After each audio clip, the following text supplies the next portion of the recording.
সুপ্রিয় দর্শক, আজ আমাদের মাঝে উপস্থিত রয়েছেন অভিনেতা কোহিনুর আলম। শুভ সকাল, কেমন আছেন? শুভ সকাল, ভালো আছি। আচ্ছা, অভিনেতা হিসেবে এখন কি কি কাজ করছেন এবং ব্যস্ততা কেমন চলছে কাজ নিয়ে? ব্যস্ততা আছে মোটামুটি। এখন বেশ আমাদের যে সিরিয়ালটা চলে এটিএন বাংলায়, স্মৃতির আলপনা আঁকি, সেটা তো চলমান সিরিয়াল, সেটা চলছে। আর সম্প্রতি সোহেল আরমানের একটা সিরিয়াল শেষ করলাম, এটা বাংলাদেশ টেলিভিশনের জন্য নির্মিত, এটা হচ্ছে জল জ্যোৎস্না। আর একটি বিজ্ঞাপনের কাজ করলাম, আকিস সিমেন্ট। আর কালকে একটা নতুন একটা ওয়েব ফিল্মের শুটিং শুরু করব, ম্যাও নামে একটি। কাজের বেশ ব্যস্ততাই চলছে আসলে। স্মৃতির আলপনা আঁকি, এটা আমাদের এটেন বাংলায় অনেক দীর্ঘদিনের একটা টিভি সিরিয়াল এবং এটা বেশ জনপ্রিয়তা পেয়েছে। এবং সেখানে যদি আপনার চরিত্র নিয়ে কথা বলি, আপনার খুব একটা গুরুত্বপূর্ণ চরিত্রে আপনি অভিনয় করছেন, যেটা একটা বাবার চরিত্র। এবং সেখানে আপনার ডায়ালগস এবং সব কিছু মিলিয়ে আসলে কেমন অভিজ্ঞতা এবং এই কাজের অফারটি কীভাবে পেয়েছিলেন এবং কাজ করার ক্ষেত্রে এখন পর্যন্ত, বিকজ এটা অনেক দিন হয়ে যাচ্ছে এবং আরও অনেক এপিসোড বাকি রয়েছে, পুরো জার্নিটা আসলে কেমন ছিল স্মৃতির আলপনা আঁকির সাথে? এটা আসলে আমার জন্য একটা খুবই চ্যালেঞ্জিং ব্যাপার, কারণ আমি এটাই হচ্ছে আমার প্রথম বাবা চরিত্রে নাটকটিতে অভিনয় করা আর কি। আর এই নাটকের যে পরিচালক মুরাদ পারভেজ, ওর সঙ্গে আমার দীর্ঘদিনের কাজের অভিজ্ঞতা, ওর কেরিয়ারের প্রথম দিক থেকে একসঙ্গে আছি, আমরা কাজ করছি। তো সেই দিক থেকে ওই আসলে প্রথম আমাকে উদ্বুদ্ধ করে যে এরকম একটি চ্যালেঞ্জিং ক্যারেক্টার আপনাকে আমরা নিতে চাই বাবার চরিত্রে। তো প্রথম থেকে একটু আসলে ভাবনাটা একটু জটিল হয়ে যায় যে এই সময়টা এসে বাবার চরিত্র শুরু করবো কিনা। যাই হোক, আমি ওর প্রতি আসলে আমার অগাধ বিশ্বাস, যেহেতু ওর সঙ্গে অনেকদিন কাজ করি, তো আমি বিশ্বাস করি যে অনেক ভেবেচিন্তে সিদ্ধান্তটা নিয়েছে। তারপর তো জার্নিটা শুরু হলো, দীর্ঘ সময় একসঙ্গে অনেক পথ পাড়ি দিয়ে এই নাটকটি একটা জনপ্রিয়তার একটি জায়গায় এসছে। পাশাপাশি আমি আমার চরিত্রটি করেও অনেক তৃপ্ত এবং দর্শকদের কাছ থেকে এই চরিত্রটি নিয়ে অনেক ধরনের রেসপন্স পাই, ভালো লাগে। বাহ। সো স্মৃতির আলপনা আঁকিতে কাজ করতে গিয়ে আপনার কি কি স্মৃতি তৈরি হয়েছে? সেখানকার কোন স্মৃতিগুলো আপনার মনে পড়ে? স্মৃতির আলপনা আঁকিতে ঘিরে অনেক সুখ স্মৃতি আছে, অনেক মজার মজার স্মৃতি আছে আমাদের, ওর অনেক দুঃখের স্মৃতিও আছে। যেমন ধরেন আমরা এই লম্বা জার্নিটাতে কাজ করতে গিয়ে আমাদের অনেক সহযোদ্ধাকে হারিয়েছি ইতিমধ্যেই। যেমন যারা প্রথম থেকে শুরু করেছিলাম, তাজিনাপার নামটা সবার আগে বলতে হবে, উনি আমার কো আর্টিস্ট ছিলেন, উনি আমার ওয়াইফের চরিত্রে অভিনয় করতেন, তিনি আমাদের মাঝে নেই। শর্মিলা আন্টি নেই, তারপরে খালেকুজ্জামান ভাই, উনিও ছিল দীর্ঘ সময় নাই, আমাদের মহসিন স্যার, এরা সবাই প্রয়াত হয়েছে এই নাটকটিতে অ্যাক্টিং চলাকালীন সময় পর থেকে। আজকের এই দিনে তাদের স্মৃতির মাগফিরাত কামনা করছি আমি। আর সুখস্মৃতি আসলে অনেক মজার মজার ঘটনা, আউটডোরে গেলে যা হয় আর কি। তো আমরা আসলে প্রতিদিনই যখন নাটকটা প্রথম শুরু করি, আমরা তখন এটা তো মানিকগঞ্জে শুটিং করতাম, তা খুব ভোরে উঠতে হইতো আমাদের। সকালবেলা উঠে আমরা সেই ভোরে রওনা দিতাম, গিয়ে পৌঁছতাম, আবার শুটিং শেষ করে ম্যাক্সিমাম সময় আসলে ওইখানে অ্যাকোমোডেশন, থাকার অ্যাকোমোডেশনটা খুব কম ছিল, তো ম্যাক্সিমাম আর্টিস্ট আসলে ঢাকায় যেয়ে এসে করতে হতো, রাতের বেলা আসতে হইতো। তো একদিন এরকম রাতের বেলা আসতে গিয়ে আমাদের ড্রাইভার পথ ভুল করে ফেলছে, তাজিনা পাটেন যে সহ আমরা সবাই আছি। তো গাড়ি চালাতে চালাতে এমন একটা জায়গায় গেছে যে সেখানের পরে আর যাওয়ার জায়গা নেই, শেষ প্রান্তে কোথাও একটা চলে গেছে। খুব ভয় পাইলো সবাই, অনেকে বললো যে এখানে ডাকাত টাকাত থাকে। যাই হোক, এরকম করে ঢাকায় ফিরলাম অনেক অ্যাংজাইটি নিয়ে। এরকম আরও বেশ কিছু মজার স্মৃতি এই নাটক নিয়ে আছে। আচ্ছা, এই নাটকে যারা আরও আর্টিস্ট রয়েছেন, যারা বিভিন্ন চরিত্রে কাজ করছেন, কাদের কাজ আপনার ভালো লাগছে এবং বেশ আলোচিত? এই নাটকে তো অনেকেই আসলে অ্যাক্টিং করছে ভালো। এখন আমরা এই নাটকে কিন্তু আসলে নতুনদেরকেও সুযোগ দেওয়া হয়েছে, অনেক নতুন ছেলেমেয়েরাও কাজ করছে। এখন যেমন আমার প্রথম দিকে যারা ছিল তার মাঝ থেকে দু একটি ক্যারেক্টার চেঞ্জ হয়েছে। এখন যে আমার পরিবারটা, যেই পরিবারটাকে ঘিরে আছি আমরা, আমার 3 ছেলে, 3টা বউ যারা অ্যাক্টিং করছে, ওরা 3জনই বেশ দুর্দান্ত করছে। আমার 3 ছেলে যে অ্যাক্টিং করছে, ওরা চমৎকার অ্যাক্টিং করে, বৌমাদের ক্যারেক্টারগুলো ভালো। এখন একটা জম্পেশ জায়গায় আছে নাটকটা আসলে। আর আমার পরিবারের বাইরেও যে আরও কিছু পরিবার আছে, যেন আমার ছেলের শ্বশুরবাড়ির যে চরিত্রটা আছে, সেখানে আমাদের অনেক সিনিয়র আর্টিস্ট আছে, আমাদের চুমকি আছে, তারপরে হচ্ছে আমাদের এই মিলিয়াপা আছে ওই ফ্যামিলিটাতে, ভালো অনেকে, সে অনেক ভালো ভালো ক্যারেক্টার আছে, ভালো অ্যাক্টিং করছে সবাই। আচ্ছা, স্মৃতির আলপনা নিয়ে আসলে বারবারই কথা বলতে ভালো লাগে, বিকজ এটা আমাদের এটেন বাংলারই একটা অংশ এবং তার পাশাপাশি যারা এখানে কাজ করেন প্রত্যেকেই আসলে আমাদের পরিবারের অংশ। সেই জায়গা থেকে দেখা গেছে প্রত্যেকটা কাজ কিন্তু একটা আর্টিস্টের জন্য একটা টার্নিং পয়েন্ট হয় এবং প্রত্যেকটা কাজই তো আর্টিস্ট খুবই সন্তানের মতো যত্ন নিয়ে করতে ভালোবাসেন এবং ভালো করার চেষ্টা করেন। সেই জায়গা থেকে এই কাজ করার পরে লাইফে কোনো চেঞ্জ এসেছে কিনা? চেঞ্জ আসলো, ওই যে কাজের কাজের ধরনে আমি বাবা হয়ে গেলাম, কিন্তু বাবা হয়ে গিয়ে একদিক থেকে যেরকম একটা চেঞ্জ আসলো, আরেক দিক থেকে আবার একটা বিড়ম্বনাও আছে। কারণ আমি আসলে যেই সময়টাতে এসে বাবা চরিত্রটা শুরু করলাম, আমার সমবয়সী কেউ এখনো পর্যন্ত বাবা চরিত্র শুরু করেনি। আমার যারা বন্ধুরা আছে তারা এখনো কেউ করেনি, তা আমি সেই সুবাদে করেছিলাম।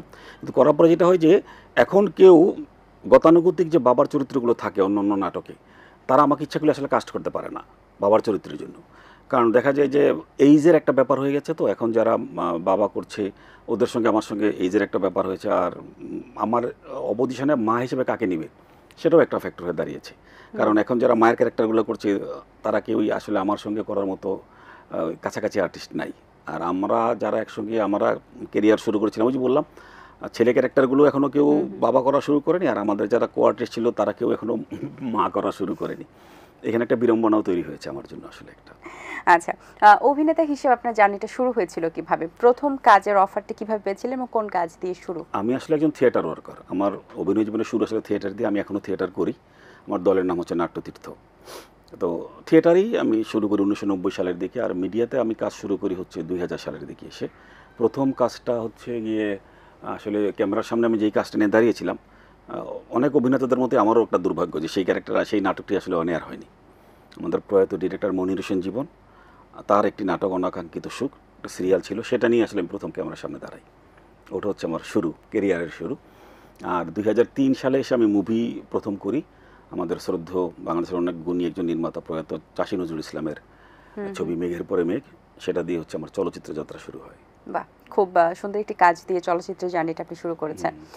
আপনার শুরুর কথা বলছিলেন, আপনি তো থিয়েটার থেকে এসেছেন, সো থিয়েটার থেকে আসার ফলে আপনার লাইফে আপনি বেনিফিট হয়েছেন কিভাবে বা বেনিফিটেড কিভাবে হয়েছেন? যেহেতু কাজের একটা অভিজ্ঞতা আছে, থিয়েটার থেকে যারা আসেন তাদের কিন্তু অলরেডি কাজের পরিধিটা আরেকটু আসলে এগিয়ে থাকে বাকিদের থেকে। আসলে থিয়েটারটা আসলে শুধুমাত্র আমরা সবাই একটা ভুল ধারণা কি যে থিয়েটার হচ্ছে একটা অভিনয়ের জায়গা। অভিনয় তো শেখায় থিয়েটার, কিন্তু থিয়েটার আসলে একজন মানুষকে শুধুমাত্র অভিনয় শেখায় না। থিয়েটার একজন মানুষকে একজন পরিপূর্ণ মানুষ হতে শেখায়, এবং থিয়েটার মানুষকে নিয়মবর্তিতা শেখায়, থিয়েটার মানুষকে শ্রদ্ধাবোধ শেখায়, থিয়েটার মানুষকে ভালোবাসা শেখায়। তো এই দিক থেকে থিয়েটার একজন করা মানুষ হচ্ছে একজন মানুষ পরিপূর্ণ একজন মানুষ হিসেবে তৈরি করে থিয়েটার। আর অভিনয় তো আছেই, অভিনয়টা তো একটা ব্যাপার। তো সেদিক থেকে থিয়েটার করে যারা অভিনয় জগতে আসে তাদের জন্য একটা অ্যাডভান্টেজ থাকে। ম্যাক্সিমাম থিয়েটার ওয়ার্কারদেরই অভিনয়ের জীবনটা অনেক দীর্ঘ হয়। সে হিরো হিসাবেই আসুক বা ক্যারেক্টার হিসাবেই আসুক, যেই চরিত্রের জন্যই আসুক না কেন, থিয়েটার ওয়ার্কারদের একটা অ্যাডভান্টেজ হচ্ছে ওদের অভিনয় জীবনটাকে তারা দীর্ঘায়িত করতে পারে, লম্বা সময় যাবার জার্নিটা লম্বা হয় অনেক। আর থিয়েটারের বাইরে থেকে যাদেরকে আসছে তাদেরকে আমি ছোটো করছি না, কিন্তু তাদেরকে হয় কি যে অনেকেরই আমরা দেখি যে থিয়েটারের বাইরে থেকে আসা ছেলেমেয়েরা খুব সহজেই আসে, একটা সাডেন স্টেজে গিয়ে আবার কেন জানি তারা আবার ঝরে যায়, মানে তাদের অভিনয় জীবনটাকে তারা অভিনয় জীবনটাকে মানে লম্বা সময় ধরে নিতে পারে না। তো এই দিক থেকে থিয়েটার আর এবং থিয়েটারের বাইরে আরও যে বললাম যে পরিপূর্ণ জীবন বিধান শিখায় তো থিয়েটার, সেই দিক থেকে অন্য মানুষদের সঙ্গে থিয়েটারের ছেলেমেয়েদের একটু ডিফারেন্স থাকবে। আচ্ছা, কেন মনে হলো যে আপনি অভিনয়ে থাকবেন, নাটক বা চলচ্চিত্র অভিনয় করবেন? অনেকে তো থিয়েটার থেকে এসে পিছনেও কাজ করে, ক্যামেরার পিছনেও কাজ করতে পছন্দ করে, নির্দেশনায় কাজ করেন, বাট ক্যামেরার সামনে কাজ করার এই ব্যাপারটা কবে থেকে এসেছে বা কেন মনে হলো যে আমি এই প্রফেশনেই থাকবো? আসলে এটা আসলে চিন্তা ভাবনা করে হয় নাই, মানুষের জীবনে অনেক কিছু চিন্তা ভাবনা করে হয় না। এটাও আমার জন্য জীবনটাও তাই। আমার ছোটোবেলার স্বপ্ন ছিল আমি একজন ফুটবলার হব, ভালো ফুটবল খেলতাম, ক্রিকেটও ভালো খেলতাম, কিন্তু একটা সময় এসে কীভাবে যেন ওই থিয়েটারের সঙ্গে জড়িয়ে গেলাম। আমার এক বন্ধু ছিল, ওর বোনরা থিয়েটার করতো, তাদের সঙ্গে থিয়েটারে যাওয়া আসা করতে করতে থিয়েটার মানে ওই থিয়েটারটা শুরু করে দিলাম। তারপর অভিনয় জীবনটা ছাড়া হয় নাই, তারপরে তো মিডিয়াতে ঢুকে গেলাম, এই করে করেই চলে গেল আর কি। আচ্ছা, আপনার ক্যারিয়ারে তো আপনি অনেক ভালো ভালো নাটক করেছেন, সিনেমাতে কাজ করার কথাও বললেন, বাট আপনার চোখে কোন নাটকগুলো সবচেয়ে বেশি সেরা? আমি বেশ কিছু সিরিয়ালগুলো তো আসলে ওইভাবে খুব একটা বেশি দাগ কাটে না, তবে মুরাদেরই একটা সিরিয়াল ছিল দারকাক, ওইটা আমাদের অনেকেরই ক্যারিয়ারের জীবনে একটা টার্নিং পয়েন্ট, আমারও ক্যারিয়ারের জীবনে টার্নিং পয়েন্ট। চ্যানেল 1-এ অনেয়ার হইতো ওই নাটকটা, ওই চরিত্রটা আমার জন্য খুবই চ্যালেঞ্জিং ছিল, ভালো লেগেছে ক্যারেক্টার করতে। তারপরে এই স্মৃতির আলপনা গীতে এই সিরিয়ালটাতে ক্যারেক্টার, দুটি 1 ঘন্টার নাটকের চরিত্র আমার খুব মনে পড়ে।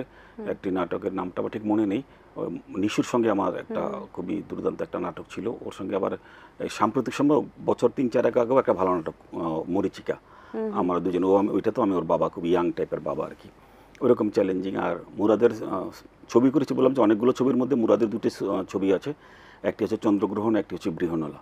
ওই দুটি নাটক, ওই দুটি সিনেমা তো আমার ক্যারেক্টারগুলো আসলে খুব চ্যালেঞ্জিং ছিল, ভালো লেগেছে ক্যারেক্টারগুলো করে। আচ্ছা, আর কি কোনো স্বপ্নের ক্যারেক্টার আছে বা নিজেকে কি আর একটু ডিফারেন্ট ট্র্যাকে দর্শকদের কাছে রিপ্রেজেন্ট করতে চান কিনা? অভিনেতা তো যেদিন তার মানে বলবে যে আমার অভিনয়ের চূড়ান্ত যে ক্যারেক্টারটা সেটা আমি পেয়ে গেছি, তারপর তার মনে হচ্ছে সেদিন তার অভিনয়ের জীবনের মৃত্যু হয়। অভিনেতার আসলে আকাঙ্ক্ষার কোনো শেষ নাই, মৃত্যুর আগের দিন পর্যন্ত তার জন্য একটা তার জীবনের স্বপ্নের ক্যারেক্টার সে মানে খুঁজতে থাকে যে কোন দিন আমি আমার স্বপ্নের ক্যারেক্টারটা করবো, এটা নিয়েই তো। তো সেই দিক থেকে আসলে ওই রকম না, চ্যালেঞ্জিং ক্যারেক্টার হচ্ছে আমি মুভিতেও বা নাটকেও অনেক সময় মানে প্রচুর নেগেটিভ ক্যারেক্টার করেছি, এবং নেগেটিভ ক্যারেক্টার প্রতি আমার করার একটা প্রচণ্ড রকমের ঝোঁক আছে, যে নেগেটিভ ক্যারেক্টার করতে আমি অনেক স্বাচ্ছন্দ্য বোধ করি, ভালো লাগে। তো সেদিক থেকে যদি কখনো এরকম কোনো চ্যালেঞ্জিং ক্যারেক্টার পাই, সেগুলো করার জন্য সবসময় মুখিয়ে থাকি যে এরকম ক্যারেক্টার চ্যালেঞ্জিং একটা নিশ্চয়ই আমার জীবনে কখনো আসবে। আচ্ছা, আপনি তো নাটকের সিনেমাতে কাজ করতে গিয়ে অনেক ধরনের সংলাপ দিয়েছেন, এখন কি ইনস্ট্যান্ট কোনো সংলাপ মনে পড়ে যেটা এখনো মনে আছে বা একটু ইউনিক আসলে দর্শকদের উদ্দেশ্যে কোনো সংলাপ দেওয়া যায় কিনা? আসলে এই নাটকের মানে নাটকের এই যে আমাদের মিডিয়া নাটকগুলো বা সিনেমার সংলাপ এরকম বেশি আসলে খুব একটা অ্যাট্রাকটিভ হয় না। মঞ্চের নাটকের অনেক সংলাপ থাকে যেগুলো আসলে দেইলা দেখা খুব মজা পাওয়া যায়, কয়েকটা লাইন। আমরা এখন যে নাটকটি করি সেই নাটকটির নাম হচ্ছে জুলিয়াস সিজার, যেটা আমার এই মাসের 29 তারিখ আমার শিল্পকলাতে শো আছে, 29 তারিখে। তো সেই নাটকে জুলিয়াস সিজারের একটি বেশ কিছু চমৎকার সংলাপ আছে, তার মধ্যে একটি সংলাপ আমি বলতে পারি, সেটা হচ্ছে মানুষ প্রতিদিন মৃত্যুবরণ করে, কিন্তু কাপুরুষ মৃত্যুবরণ করে প্রতিদিন, কিন্তু মানুষ মৃত্যুবরণ করে শুধুমাত্র একদিন। কারণ মৃত্যু হলো মানব জীবনের চূড়ান্ত এবং অনিবার্য পরিণতি, মৃত্যুকে তো কেউ এড়াতে পারে না। আমি পৃথিবীতে যত বিস্ময়কর বিষয় জেনেছি তাতে আমার প্রত্যয় হয়েছে মানুষ মৃত্যুকেই সবচেয়ে বেশি ভয় পায়, কারণ মৃত্যু হচ্ছে মানব জীবনের চূড়ান্ত এবং অনিবার্য পরিণতি, মৃত্যুকে তো কেউ এড়াতে পারে না। বাহ, ধন্যবাদ আপনাকে। এখন কি মনে হয় আর্টিস্ট যারা কাজ করছেন, এবং আপনি তো একজন অনেক সিনিয়র আর্টিস্ট, অনেক ধরে কাজ করছেন, কাজের অভিজ্ঞতা পরিধিটা অনেক বেশি, সেই জায়গা থেকে আর্টিস্টদের জন্য আসলে এখন চ্যালেঞ্জ কি কি রয়েছে? এখন চ্যালেঞ্জ একটা হচ্ছে যে এখন তো গ্লোবালাইজেশনের যুগ, আপনাকে অভিনেতাদেরকে আসলে গ্লোবালি ফাইট করতে হচ্ছে। আগে যেমন আপনি নিজস্ব একটা জায়গা ফাইট করতে পারতেন আমাদের শুধুমাত্র দেশের গণ্ডির ভিতরে, তো এখন তো গ্লোবালি ফাইট করতে হচ্ছে। গ্লোবালি ফাইট করতে গিয়ে আপনাকে অনেক ট্যালেন্ট হইতে হবে আর আরেক দিক থেকে আবার কিছুই হইতে হবে না, যেহেতু আপনার কাছে সোশ্যাল মিডিয়া আছে, আপনার কাছে মোবাইল আছে, আপনার কাছে সব কিছু নিজের কাছে। প্রত্যেকটা মানুষ কিন্তু ইন্ডিভিজুয়াল একজন আর্টিস্টদের কিন্তু একটা ইন্ডিভিজুয়াল একটা সামগ্রিক ব্যাপার, অনেককে নিয়েই হলো একটা নাটক তৈরি হয়। কিন্তু এখন ওই গ্লোবালাইজেশনের যুগে হয়ে গেছে কি প্রত্যেকে নিজেই ইন্ডিভিজুয়াল একজন অভিনেতা হয়ে গেছে। আপনার কাছে একটা মোবাইল থাকা মানে হচ্ছে আপনি একজন আর্টিস্ট হয়ে গেলেন। সেই দিক থেকে একজন আর্টিস্ট হওয়া যেমন অনেক সহজ, আবার এই আর্টিস্ট হিসাবে আপনাকে পরিপূর্ণ রূপে একজন আর্টিস্ট হিসেবে টিকে থাকাটা হচ্ছে অনেক কঠিন, কারণ যেহেতু আপনার জন্য চ্যালেঞ্জ অনেক বড়। সেই দিক থেকে চিন্তা করলে যে অনেক বেশি চ্যালেঞ্জিং, আর আরেক দিক থেকে চিন্তা করলে এটা অনেক সহজ। আগে যেরকম একজন আর্টিস্ট হওয়ার জন্য আপনাকে যেই পরিমাণ মানে শ্রম দিতে হইতো, মেধা দিতে হইতো, আপনাকে যে সংগ্রাম করতে হইতো, এখন সেটা করতেই হয় না হিসাব করতে গেলে। কারণ প্রত্যেকের হাতে যেহেতু আপনার কাছে ফোনটা আছে, আপনি সহজে যদি একটা ওই যে বলে যে এখন ভিউর যুগ চলে আসছে, তো কোনো কারণে যদি আপনি ভিউটা পেয়ে যান, আপনি যদি হয়ে যান, ভাইরাল হয়ে যান, তাহলে আপনি আর্টিস্ট হয়ে গেলেন। সেটা যেই সেন্সই আপনি আর্টিস্ট হন না কেন, হলেন তো আপনি আর্টিস্ট, আপনি জনপ্রিয় হইলেন। আপনার সেই জনপ্রিয়তাটা কতদিন থাকলো সেটা তো বিবেচ্য বিষয় না, কিন্তু আপনি জনপ্রিয় হইলেন। কিন্তু আপনাকে একটা সময় ছিল যখন জনপ্রিয় হওয়ার জন্য আপনাকে অনেক কাঠখড় পোহাইতে হইতো, পরিশ্রম করতে হইতো, ওইখানে যেন সময় দিতে হইতো, নিজের মেধা থাকতে হইতো। এখন দুই দিক থেকে চিন্তা করলে দুই দিক থেকে এটার জন্য আপনার জন্য একদিক থেকে অনেক সহজ, আর একদিক থেকে অনেক কঠিন। সুতরাং এখন পরিপূর্ণ আর্টিস্টে অনেক চ্যালেঞ্জিং, কারণ আপনাকে অনেক চ্যালেঞ্জ নিতে হচ্ছে, আবার আরেকদিক থেকে অনেক সহজ। যদি আপনার জীবনে হঠাৎ করে কোনো কিছু একটা ঘটে যায় তাহলে তো এটা সহজ। অসংখ্য ধন্যবাদ আপনাকে, খুবই ভালো লেগেছে, সুন্দর একটি আড্ডা হয়েছে। অনেক শুভকামনা রইল আপনার জন্য, ভালো থাকবেন সবসময়। আপনাকে অসংখ্য ধন্যবাদ, ভালো থাকবেন সবাই। এটিএন বাংলার যারা দর্শক শুভানুধ্যায়ী তাদের জন্য অশেষ কৃতজ্ঞতা থাকলেও ভালো থাকবেন সবাই, ধন্যবাদ।